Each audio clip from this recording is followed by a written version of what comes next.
Hello, and thank you so much for stopping by. I'm Julie Price, and I'm a financial planner. I have a question for you today. Are you ready to retire? I mean, are you really ready for retirement? In other words, have you put together a written retirement plan? Do you know the day you're going to retire, when you're going to start Social Security, how you're going to draw down those assets in your 401k, and oh my gosh, is there a recession coming? So these are the questions that you would come to me for answers. So today we're going to have a little economics lesson. We're going to talk about the question, are we headed toward recession? So I'm going to start with a few slides from JP Morgan's Guide to the Market, and it really does a great job of showing where we're at today and looking at history and looking at the numbers. So with that, here we go. So you've probably heard that we are seeing an inverted yield curve. It's all over the news. It's usually the first sign that we may be headed toward recession. So I'll spend some time explaining what the yield curve is and why we look at it as a predictor of recessions. But we're also going to look into several other areas because the story is a lot bigger than the yield curve. So first of all, if business confidence is strong, we're going to see businesses producing, manufacturing, and servicing, which is a sign of strong business confidence. The cost of borrowing influences market decisions, so we'll be looking at the current state of interest rates. And then the four horsemen are four different analytics that are cyclical in nature. And when we're trying to determine where we're at in the market cycle, the four horsemen really help us paint that picture. And then political polarization can affect how we see the market, so we'll look at that. Before I get started on the topic of whether we're headed toward a recession, let's first define what a recession is. Economists generally agree that we're in a recession if we've had 2 consecutive quarters of negative GDP. Now, GDP is just a measure of a nation's output of goods and services. Third quarter 2019 GDP was 2%, and we haven't seen a negative quarter of GDP since 2014. Here's the yield curve chart looking at U.S. Treasuries. Now, U.S. Treasuries are fixed income. On the x-axis, which is the horizontal axis, you have the various terms. And so we start with the term as short as 3 months, and you go out to the right, and the terms go as high as 30 years. And then on the left axis, the vertical axis, we have the corresponding coupon rates or interest rates. So let's first start by looking at the 2013 yield curve, which is that dotted line. That is what we call a normal sloping yield curve, where shorter term rates, for example, the 1-year rate is 0.13%, are lower than the longer term rates. So for example, the dotted line shows the 30-year rate at 3.96%. And that's the way we expect the yield curve to look. And that's because the longer that investors have to go without their money, that is a lack of liquidity, and that is a higher rate of risk that they have to take because they have to wait a longer period of time to get their money back. And so they are demanding a higher interest rate to be compensated for that additional risk. But today we're here in this blue line, which was just recently September 30th.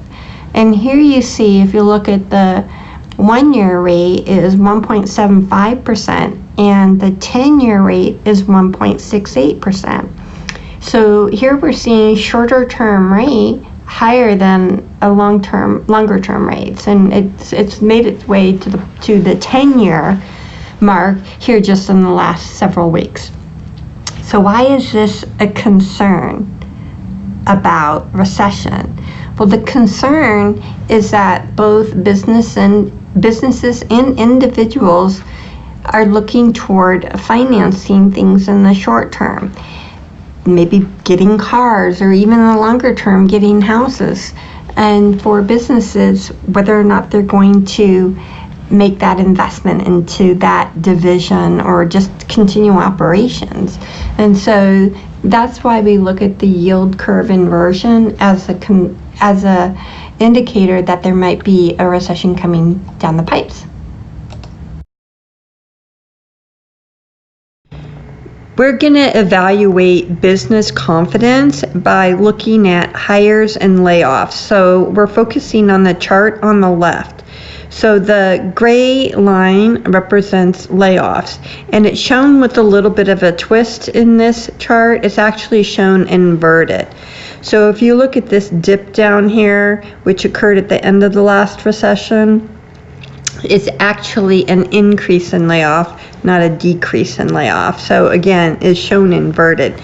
And the reason why it's shown inverted is because it's easier to compare the next line, the blue line, which is hires. And you'll see right here before the last recession, we started to see a drop off in hiring freezes and such all the way through the last recession. And then layoffs actually occurred more toward the end.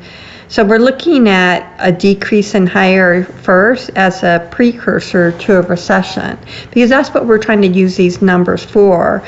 We're over here, and we're trying to figure out the end of the story. And are we mid-cycle, late cycle? So these employment numbers, as you get closer to 2019, you see that the hirings are strong and that the layoffs are low. So it's just kind of pretty much at full employment here. Whatever transitions out of jobs are just met with new employees. And so that's pretty strong employment numbers and pretty strong case for strong business confidence. Another area we monitor is interest rates. And this chart shows you the history of the Fed funds rate. Now, just a little reminder of what the Fed funds rate is. So banks are required to have a small percent of their loans on deposit with the Federal Reserve every night. So every day they check what their reserve requirements are, and if they're a little bit short, they can borrow from the excess reserves of another bank. And so the Fed sets that overnight lending rate between banks. And 1 day is the shortest term, so it takes time for that short-term rate to work its way into longer-term rates. And we saw that in the yield curve chart that we just looked at, where shorter-term rates were higher, but the longer-term rates weren't as affected.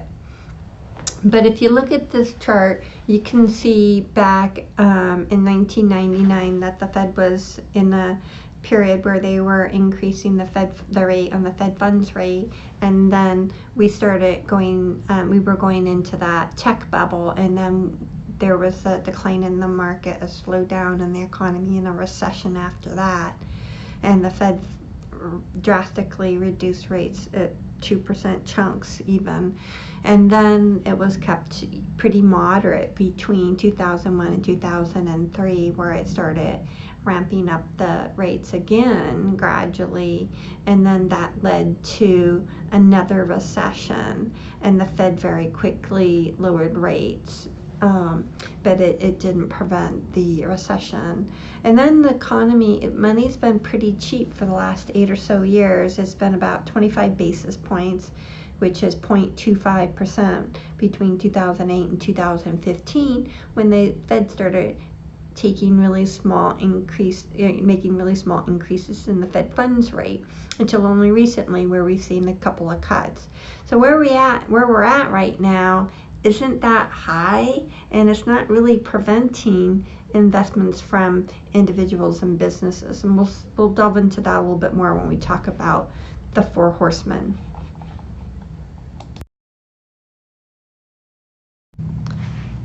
The third area is the four horsemen. There are 4 areas that economists look at when they're monitoring for signs of recession. They're cyclical in nature, and we're trying to determine where we're at in the cycle, so they're very useful. The first one we're going to look at is residential investment, and that's just purchases in houses. And you can see the last number was at 3.7%, and the average is that blue dotted line, 4.4%. So we're under the average a little bit, and it just kind of dipped down a little bit. So we're going to be keeping an eye on this metric. The next one, business fixed income. This is the machines, tools, and equipment that is used for goods and services. And so that's well above the 50-year average at 13.5%. So again, another analytic to show strong business confidence. The third chart, motor vehicles, parts, and consumption.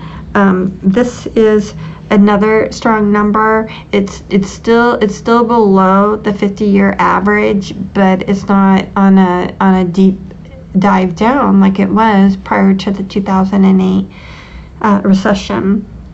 And then finally, the change in private inventories. Now, this is inventories that are owned by private businesses. They're goods that are kept on hand for future productions. And so this is right at the 50-year average. So again, another strong metric for business confidence. The fourth area I'd like to discuss is political polarization. There was a poll asking people to identify themselves as either Republican or Democrat. So this chart shows the percentage of Republicans and Democrats who rated the national economic conditions as either good or excellent. So you can see here in the Bush era in 2001 to 2009 that the Republicans had a much more favorable look on the economy. Then we all pretty much agreed in 2009 that the economy sucked. And during the Obama administration, we see the Democrats had a more favorable view of the economy. And again, that switched in 2017 with Trump. And so I bring this up because there may be a concern that this political polarization may be so great that economists can't even agree if we were in a recession. So that might be another complication. But one takeaway would be is to be mindful of your political beliefs, but don't let them overrule your investment decisions. Prior to this latest yield curve inversion, there have been 9 inversions going all the way back to 1968. 7 of those inversions were followed by recession in an average period of 14 months. Here we are 6 months into the latest inversion, and I showed you several analytics that actually showed a rather strong economy. Now the Fed's going to meet a couple more times before the end of the year, actually before the end of the decade, this month October and again in December. I think we're probably going to see another rate cut out of one of those sessions. Nobody can know for sure when the next recession is, but I think I've shown you some numbers that really substantiate that we're probably not going to be seeing a recession in the near term. So this is the type of content that I help deliver to corporate decision makers at Fortune 500 companies when I worked at Russell Investments. I've been bringing this type of experience to individuals and closely held businesses since 2013. So if you like what you're hearing, check out my website and contact me if you like to chat. Thanks so much, and I look forward to hearing from you.